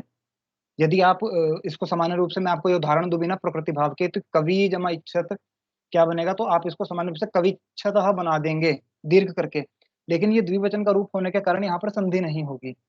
ऐसे ही विष्णु जमा इमऊ, ये दीर्घ द्विवचन का रूप है, विष्णु, विष्णु, विष्णवः। जैसे गुरु, गुरु, गुरुवः शब्द बनता है, ऐसे ही ये बालिके, ये भी द्विवचन का है, बालिका, बालिके, बालिकाः। तो द्विवचन के रूप के बाद यदि स्वर आए तो यद्यपि संधि प्राप्त होती है, लेकिन वहां पर प्रकृति भाव हो जाता है। दूसरा जो मैंने बताया, प्लुत वर्णों में संधि नहीं होती, जैसे दिया हुआ है, एहि कृष्ण अत्र गौ चरति, की हे कृष्ण यहाँ गायें चर रही है। तो हे कृष्ण जैसे ही मैंने उसको आवाज लगाई, ये संबोधन हो गया, तो संबोधन में संधि नहीं होती। आम भाषा में कहूं तो एही कृष्ण, जैसे मैंने उसको बोला कृष्णा यहाँ गायें चर रही है, तो जैसी आवाज लगाएंगे वो दीर्घ हो जाएगा। तो ऐसा भाव जहां पर आए कि दीर्घ हो गया या संबोधन हो गया, प्लुत हो गया, वहां पर संधि नहीं होगी। आप देखेंगे कृष्ण में अ है, पीछे अत्र का आ है, दोनों में दीर्घ संधि हो जानी थी अ और अ के नियम से, लेकिन क्योंकि प्लुत वर्ण होने के कारण यहाँ पर प्रकृति भाव हो गया, वैसे का वैसा ही रह गया। और आप देखेंगे कि इसको ऐसे का ऐसा छोड़ दिया, तब हमें पता लगा कि ये प्लुत है, वरना दीर्घ हो जाता। तो प्रकृति भाव करने का ये अर्थ है कि वर्ण का महत्व पता चल जाए, कि वर्ण अपना अर्थ ना खो दे। ये भी ध्यान है, सभी को नियमों से सिर्फ बांध ही नहीं देना है, शब्दों के अपने अर्थों का भी विशेष ध्यान रखा है, कहाँ जुड़ना चाहिए और कहाँ नहीं जुड़ना चाहिए, ये भी बताया है संधि में। और ये हमारी आपकी अंतिम संधि थी। चलिए एक बार फटाफट प्रश्नोत्तर कर लेते हैं। मैंने कुछ के 3 ऑप्शन बनाए हैं, कुछ के 2 बनाए हैं, 1 या 2 के। तो आप में से 1 या 2 अनम्यूट करके फटाफट बोल सकता है उत्तर, मैं प्रश्न बोलता रहूंगा, और बाकी जो है वो 1, 2, 3 करके आंसर दे सकते हैं। संधि डैश के मेल को कहते हैं, पहला वर्ण, दूसरा शब्द, तीसरा पद। संधि डैश के मेल है, बिल्कुल ठीक है मैम, संधि वर्ण के मेल को कहते हैं। माहेश्वर सूत्रों की संख्या कितनी है, मैंने बताया था माहेश्वर सूत्र, माहेश्वर सूत्र 14 बिल्कुल ठीक 14 मैम 14 है। ये मैंने देवनागरी लिपि में लिखा है, मैं आपको ये भी सिखाता हूँ कि रोमन लिपि 1 2 3 ही ना उनको आए, उनको इसका भी ज्ञान होना चाहिए, तो मैं कई बार बोर्ड पे लिख देता हूँ।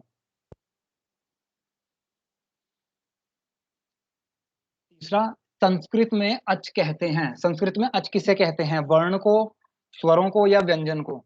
स्वरों को। स्वरों को ठीक है मैम। स्वर संधि के भेद हैं, स्वर संधि के मैंने संस्कृत के अनुसार पूछे हैं, तो 5 8 8 8 8 बिल्कुल 8 मैम। और संस्कृत में 8 हैं, और हिंदी में कितने हैं? 5। 5 हिंदी में 5 है, बिल्कुल ठीक।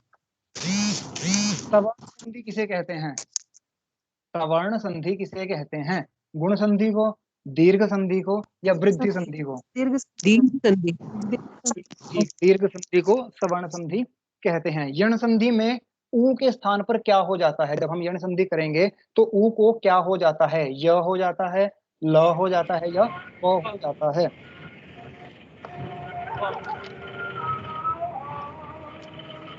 यो वो हो जाता है। यो वो सर। हो जाता है। हाँ नहीं, यह नहीं होगा, ई को य है, हाँ को सर वह जी। होगा। हमने मधु जमा अरि का उदाहरण किया था, मधु जमा अरि मध्वरी। देवेंद्र में कौन सी संधि है? गुण संधि है, दीर्घ संधि है, या वृद्धि संधि है? गुण, दीर्घ या गुण वृद्धि? संधि। गुण दीर्घ। संधि। गुण संधि है मैम। और इसका संधि विच्छेद क्या बनेगा? देव जमा इंद्र। देव जमा जमा इंद्र। इंद्र। देव जमा इंद्र गुण संधि हो जाएगी। मुनिंद्र में संधि कौन सी है? गुण संधि, वृद्धि संधि, या दीर्घ संधि? दीर्घ। जी, ये ध्यान रखना है, देवेंद्र में गुण संधि है और मुनिंद्र में दीर्घ संधि है। आदि में कौन सी संधि है? यण संधि। यण यण संधि। संधि। इति प्लस आदि बनेगा और ई को यह कर देंगे। अवग्रह का चिन्ह आता है, मतलब किस संधि में आता है? पररूप संधि में, पूर्व रूप संधि में, या प्रकृति भाव में? प्रकृति भाव। प्रकृति भाव में। पूर्व रूप में सर। बिल्कुल ठीक। मुझे डाउट था कि यहाँ पर हम अटक जाएंगे। प्रकृति भाव का मतलब शब्द जैसे हैं वैसे ही रहेंगे, कुछ बदलना ही नहीं है, तो वो ऑप्शन तो कट गया। बचे दो, पररूप या पूर्व रूप। तो पूर्व रूप में आएगा। ये समझा दो सर, ये डाउट है। एक मिनट मैम।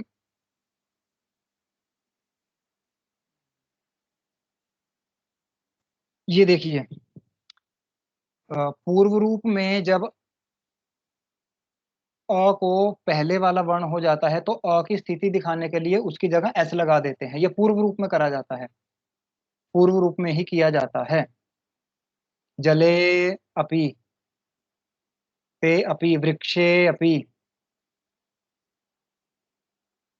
आप संस्कृत का कोई भी एक श्लोक ओके। पढ़कर देखें तो आपका इसका प्रयोग देखने को मिल जाएगा। जब पूर्व रूप संधि होती है, अ पहले वाले में जुड़ जाता है, तब उस अ को दिखाने के लिए एस का साइन लग जाता है, उसे अवग्रह कहते हैं। स्पष्ट है मैम? धन्यवाद सर। हाँ जी सर। ठीक है मैम। तो ये हमारी पुनरावृत्ति, मुझे आशा है कि आपको समझ आई होगी, मैंने जितना प्रयास किया है। ये चित्र आपको दिख रहा है, और इस चित्र का प्रयोग मैं कैसे करता हूँ मैं अभी आपको बताऊंगा। पहले बात कर लेते हैं, संधि हमने किया है और इसके विषय साम्यता की। तो संस्कृत का सीधा सीधा मिलता जुलता शब्द आता है समास। जैसे कृष्ण अर्जुन शब्द हम बनाएंगे, या धर्मात्मा हम शब्द बनाएंगे, तो बच्चों को ये रहता है सर ये समास में आएगा या संधि में आएगा। तो यदि पेपर में संधि पूछी गई है तो संधि में आएगा, और यदि समास के अर्थ से पूछा गया है तो समास आएगा।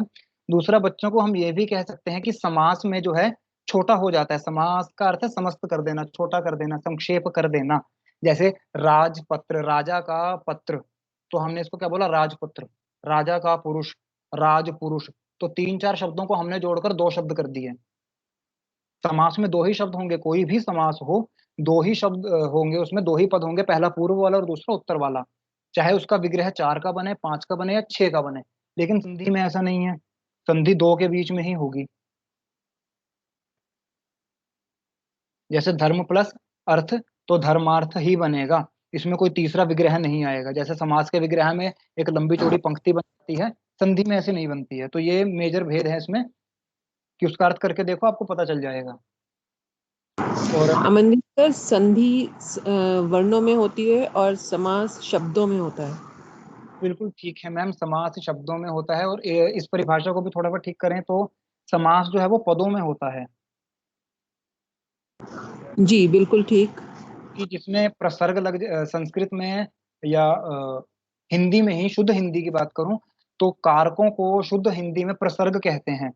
तो जब शब्दों के साथ प्रसर्ग जुड़ जाते हैं तो वो पद बन जाते हैं। तो राजा का पुरुष, राजा के साथ जैसे ही क जुड़ा तो वो जो राजा शब्द है वो प्रसर्ग युक्त हो गया, पद बन गया। तो इस पद का समास होगा, शब्दों का समास नहीं होगा। तो कई बार एग्जामिनर या पेपर में कई बार पूछ लेता है, वैसे तो कॉम्पिटेटिव एग्जाम्स में ऐसा ज्यादा आता है, तो इस दृष्टि से भी मैं बच्चों को बता देता हूँ कि अगर पेपर में ऐसा कुछ बारीकी से पूछ ले तो ध्यान रखना कि समास जो होता है वो पदों में होता है, संधि शब्दों के बीच में हो जाती है। संधि करने के लिए पद की जरूरत नहीं है। तभी हम समस्त पद शब्द का प्रयोग करते हैं उसके लिए। समस्त पद, इसीलिए हम कहते हैं पूर्व पद ये है, उत्तर पद ये है, वो पद हो जाते हैं। और इस पे हम थोड़ी और चर्चा करेंगे तो एक दो पॉइंट्स इसमें और निकल जाएंगे, लेकिन समय बहुत ज्यादा हो गया है, इसे समाप्त करते हैं। अब विषय का प्रयोग, मैंने जैसे आपको कहा था कि मैं संधि का प्रयोग कैसे करता हूँ, ये चित्र मैंने दिखाई। मैं जैसे पहले बच्चों को, छठी के बच्चों को राम कथा या महाभारत पढ़ाता था या वो पढ़ाता था, तो मैं उनको पेंसिल दे के बैठता था कि पेंसिल लेके बैठो और जो शब्द समास का लग रहा है, जो शब्द संधि का लग रहा है, बस उसको अंडरलाइन कर लो, हम बाद में डिस्कस करेंगे क्यों है और कैसे है। तो इसका फायदा ये होता है, एक तो ध्यान से पढ़ता है शब्द ब शब्द, और दूसरा साथ के साथ बड़ी जल्दी पढ़ते पढ़ते उसको पहचानने की वो रहती है कि ये हो गया, ये हो गया, और एक दो हफ्ते बाद हम देखेंगे तो वो बड़ी जल्दी शब्दों को पहचानना शुरू कर देता है। तो इससे उसकी कॉम्प्रीहेंसिव जो स्किल है वो डेवलप हो जाता है, वो पढ़ना सीख जाता है और पढ़ते पढ़ते उसको एनालिसिस करना सीख जाता है।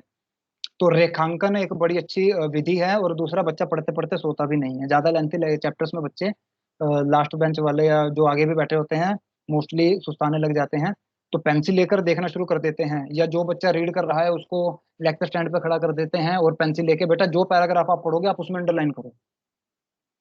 तो एक दिन में 5 बच्चों की टर्न आएगी तो 5 पैराग्राफ अंडरलाइन हो जाते हैं। उसी में से जब हम वाक्यांश में से बच्चों को प्रश्न उत्तर देते हैं तो हम उसमें से एक व्याकरण का दे देते हैं, संधि युक्त पद बताओ, या गुण संधि का पद्यांश में से या गद्यांश में से गुण संधि का उदाहरण बताओ। तो ये क्वेश्चन हमारा अपने आप ही एक सेट हो जाता है, जो बच्चे खुद हमें बना के देते हैं, और इसमें बच्चे ये भी नहीं कह सकते कि आउट ऑफ सिलेबस है। और प्रदा की बात करें तो बच्चे इस विषय से सीखेंगे क्या, वही है, भाषा के स्तर में उनकी वृद्धि हो जाएगी, नए नए शब्द सीख जाएंगे, प्रौढ़ता आएगी, पठन कौशल का विकास होगा, हाथ में पेंसिल लेकर मार्किंग हैबिट बनेगी, तो जाहिर सी बात है उनका रीडिंग स्किल भी बढ़ जाएगा, पढ़ाई में रुचि बनती रहेगी, बच्चे को नींद नहीं आएगी। और तर्क शक्ति का विकास होगा, पढ़ते पढ़ते लगातार वो देखेंगे कि पढ़ रहे हैं। और कुछ धार्मिक किताबें अगर आप देखें या रामायण या महाभारत देखें तो कुछ शब्द ऐसे आ जाते हैं जिसका बच्चे को अर्थ ही नहीं पता लगता और सारा का सारा फ्लो जो है वो टूट जाता है। तो ऐसे में बच्चे की तर्क शक्ति का विकास हो जाता है, वो पढ़ते पढ़ते शब्द का एनालिसिस करना लग जाता है, ये संधि हो सकती है, समास के अनुसार इसका ये अर्थ बनेगा, ये बनेगा, नहीं भी बनेगा तब भी टूटा फूटा या मैं कहूँ तो थोड़ा बहुत जुगाड़ लगाकर वो अपने अर्थों में अर्थ बनाकर अपनी कहानी को पूरा कर देता है। तो इस तरह से जो है बच्चों के कुल कहूँ तो भाषा के लगभग सभी स्तरों का विकास हो जाता है, और क्योंकि पठन कौशल का होगा तो जाहिर सी बात है बच्चा बोल पाएगा और सुन भी पाएगा, तो भाषा के चारों कौशलों का विकास इसमें हो जाता है। और तार्किक शक्ति है उसकी, चिंतनात्मक शक्ति का भी विकास हो जाता है, वो शब्दों के अर्थ को ढूंढने लग जाता है। जैसे मैंने बताया कि उमेश शब्द का अर्थ क्या होता है, उमेश शब्द का अर्थ होता है भगवान शंकर, क्योंकि वो उमा के ईश हैं यानी कि स्वामी हैं यानी कि पति हैं, तो उमा के पति को उमेश कहते हैं, तो बच्चों को ये पता चल जाएगा कि किस नाम का क्या अर्थ है, वो अपने नाम का अर्थ ढूंढने का प्रयास करने लग जाते हैं, उसमें उसमें जिज्ञासा क्यूरियोसिटी जो है वो बढ़ने लग जाती है और विषय के प्रति थोड़ी सी रुचि आती है। यद्यपि पढ़ते पढ़ते विषय ये बोरिंग ही है, लेकिन जब इसका प्रयोग हम लिटरेचर में कराते हैं, क्योंकि साहित्य ही व्याकरण का जो है वो उदाहरण है, व्याकरण का उदाहरण साहित्य में ही मिलता है, और उसी दृष्टि से कराएं तो बच्चे दोनों चीजों को बड़े रोचक तरीके से पढ़ते हैं। और आशा है आपको ये विषय मेरा समझ भी आया होगा और पसंद भी आया होगा। प्रयास किया है विद्वत लोगों की सभा में बैठकर कुछ बताने का, और इसी के साथ मेरा विषय बहुत ही ज्ञानवर्धक था, सीखने को मिला हमें, धन्यवाद। घोषा मैम को मैंने देख लिया था, वो मीटिंग में थे, और लेकिन मैंने बीच में बोला नहीं। आपका स्वागत है घोषा मैम, और आशा करता हूँ जो विषय मैंने लिया है आपको अच्छा लगा होगा। अमनदीप सर, आप तो ये जो स्लाइड थी जो शिव के डमरू से जो 14 जो है वो जो साउंड निकली उसी से जो 14 सूत्र बने, वो वाली स्लाइड मैम को दिखाइए। मैम ने वो नहीं देखी और मुझे पता है वो मैम बड़ी अच्छे से देखेंगी, वो चाहेंगी वो देखना। वो इतना पता था शिव के डमरू से वो निकले हैं पूरे स्वर, पर आज पता चला कि वो पाणिनि ऋषि उन्होंने सुने और तब वो बने। वो एक बार मैम को जरूर दिखाना प्लीज। जी मैम, ये जो संस्कृत या हिंदी वर्णमाला हम कह देते हैं, ये वर्णमाला का बेस ये माहेश्वर सूत्र है, और क्योंकि महेश्वर यानी कि महादेव से उत्पन्न होने के कारण ही इन्हें माहेश्वर सूत्र कहते हैं। और इसके बारे में चर्चा ये है कि पाणिनि जिन्होंने संस्कृत का व्याकरण लिखा है, उन्होंने अपने इस कार्य की सिद्धि के लिए अपने इष्ट देव यानी भगवान को प्रसन्न करने के लिए ध्यान किया या पूजा किया, और उनकी पूजा से प्रसन्न होकर भगवान शिव ने जो है बड़ी प्रसन्न मुद्रा में अपना डमरू बजाया, जैसे छोटे बच्चे के हाथ में दे और वो बजाते हैं। और इसके बारे में ये श्लोक भी प्रसिद्ध है। तो जैसे ही भगवान शंकर ने वो डमरू बजाया, नव पंचवारम, 9 और 5 बार बजाया, अर्थात 14 बार वो डमरू बजाया, तो उस डमरू से जो ध्वनियां निकली, तो ध्यान अवस्था में बैठे हुए महर्षि पाणिनि ने उन्हें ग्रहण किया, ध्वनि के रूप में, तरंगों के रूप में ग्रहण किया, और उन्हीं से जो है ये सूत्र रच डाले। ये सूत्र हैं पाणिनि के 14 माहेश्वर सूत्र। और लिंग्विस्टिक, मैंने क्योंकि एमए हिंदी में भाषा विज्ञान मेरा फेवरेट सब्जेक्ट था, तो उसमें जब मैंने लिंग्विस्टिक स्टडी किया और उसको इन माहेश्वर सूत्रों के साथ जोड़ा, तो ये बिल्कुल भाषा विज्ञान की दृष्टि से अगर आप देखें तो बिल्कुल साइकोलॉजिकली और लिंग्विस्टिकली बिल्कुल फिट बैठता है। जो हमारा वाक तंत्र है, जिन अर्थों में हम शब्दों को बोलते हैं, या जो पेट से निकलते हैं, फिर गले से निकलेंगे, दांतों वाले, होठों वाले शब्द, बिल्कुल एग्जैक्ट तालमेल शब्दों का बिठा रखा है। तो ये उनका इस तरह से वर्गीकरण है। जैसे हम Amandeep sir, very good afternoon, very good afternoon. हाँ, आपको अभी आप जो ये बता रहे हैं, ये तो बहुत ही मतलब मेरे लिए तो बहुत ही नई चीज है जो आपने अभी ये स्लाइड में जो पाणिनि के 14 महेश्वर सूत्र जो आप अभी मेरे को समझा रहे हैं, ये बहुत ही बढ़िया चीज है।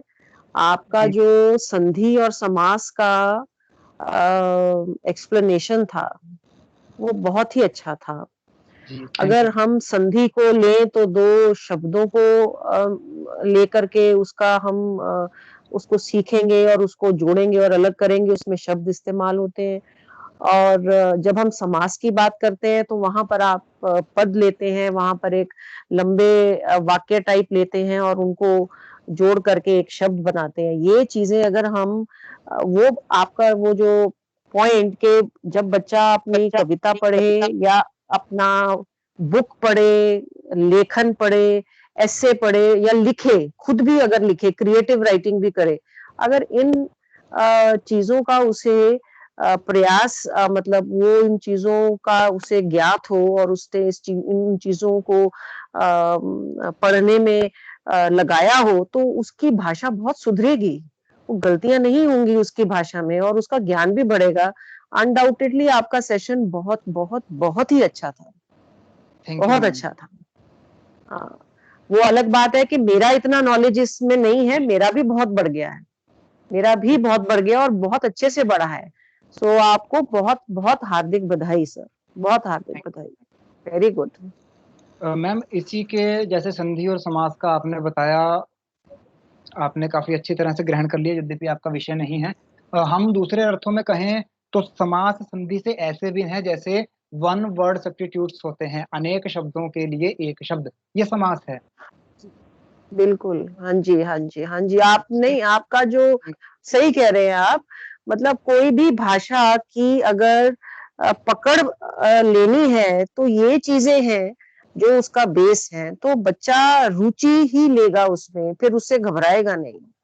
बात ये है, इस तरीके से अगर हम बच्चों को समझाएं तो बच्चों के अंदर एक जिज्ञासा बढ़ती ही जाएगी कि अच्छा ये भी है, अच्छा ये शब्द ऐसे बना है। वो जिज्ञासा ही पूरी करते करते वो भाषा सीख लेंगे। बहुत अच्छा, जी, बहुत अच्छा, very good. So very nice session sir, very nice, very nice. आप तो बहुत ज्ञान के सूत्र हैं, आप ज्ञान भरा हुआ है आपके अंदर। आपने मैम हर इतनी, प्रश्न का उत्तर दिया, हर प्रश्न का जो टीचर पूछ रही थी उनको सेटिस्फाई भी करा, बहुत अच्छा। Thank you ma'am. हाँ जी, अब आप कंटिन्यू कर लीजिए। थैंक यू मैम, अभी भी यदि किसी को भी कोई भी डाउट हो तो पूछ सकता है, औपचारिक रूप से, अनौपचारिक रूप से। और मैम, मैं चाहूंगा, जीवन मैम से प्रार्थना है कि यदि विषय को पढ़ते पढ़ते हमारे दिमाग में, जैसे रितु मैम ने बोला, बहुत ही गूढ़ शब्द हमने इसमें ले लिया मैंने उदाहरण के रूप में, तो हमारा अभी तक मैं ये समझता हूँ कि हमारा जो है वर्ड बैंक बन गया होगा, तो हम उनका यूज कर सकते हैं। अगर वो ग्रुप में शेयर हो जाएं तो हम नहीं संस्कृत में यूज कर लेंगे, ताकि सर, बच्चा क्या उसको हिंदी के साथ इंटरलिंक कर सके। पीपीटी भी आप पीपीटी भी ये सब अपने ग्रुप में सेंड कीजिए, क्योंकि सभी टीचर्स इसको देखें कि कैसे वो संधि के जो शुरू में आपने उसके बताए हैं, ठीक है, कि कैसे संधि की पहचान है, जो आप सब टीचर्स को ये बता दीजिए, एक बार दे दीजिए। ठीक है मैम। ठीक है। कि उनकी उसकी पहचान कैसे है कि वो सभी अपनी क्लास में करवा लें। और संस्कृत हिंदी दोनों में ही है, तो दोनों ही थे इसमें। बहुत जी बड़ी। मैम। हाँ जी। जी थैंक यू मैम। मैम मैंने तीनों लिंक डाल दिए हैं, एक बार चेक कर लीजिए, यदि मिल गए हैं तो ठीक है, वरना मैं फिर दोबारा डालता हूँ।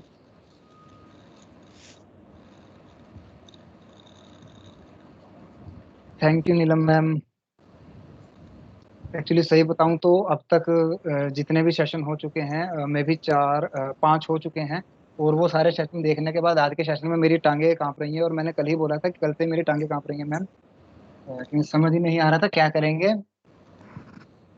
बहुत अच्छा हो गया sir, Amandeep sir, very knowledgeable, बहुत कुछ सीखने को मिला। बहुत थैंक यू बढ़िया सो मच। अमनदीप सर, बहुत बढ़िया। Thank you ma'am. बहुत अमन बढ़िया सर बहुत सर, अच्छा है आपने सर। संधि बहुत अच्छे से समझाई है सर, बहुत बढ़िया।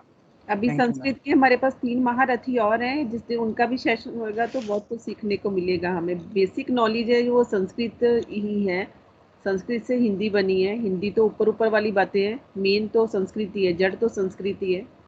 जी मैम। की बारी आएगी तो फिर और कुछ सीखने को मिलेगा हमें। जी मैम। बस मेरी अपेक्षा थी ये कि क्योंकि मेरे ऊपर 2 विभागों की जिम्मेदारी है अब, हिंदी की भी और संस्कृत की भी, क्योंकि जैसे वो यण संधि जो है वो स्वरों और व्यंजनों के बीच को इंटरलिंक करता है, मैं समझता हूँ वो मैं हूँ, क्योंकि मैं हिंदी डिपार्टमेंट में भी रह चुका हूँ और अब संस्कृत डिपार्टमेंट में हूँ। तो मेरा ये था कि दोनों डिपार्टमेंट की ही प्रशंसा हो, वर्धन हो, तो इसलिए मैंने ऐसा विषय चुना जो मैं दोनों विभागों के साथ जोड़ सकूं।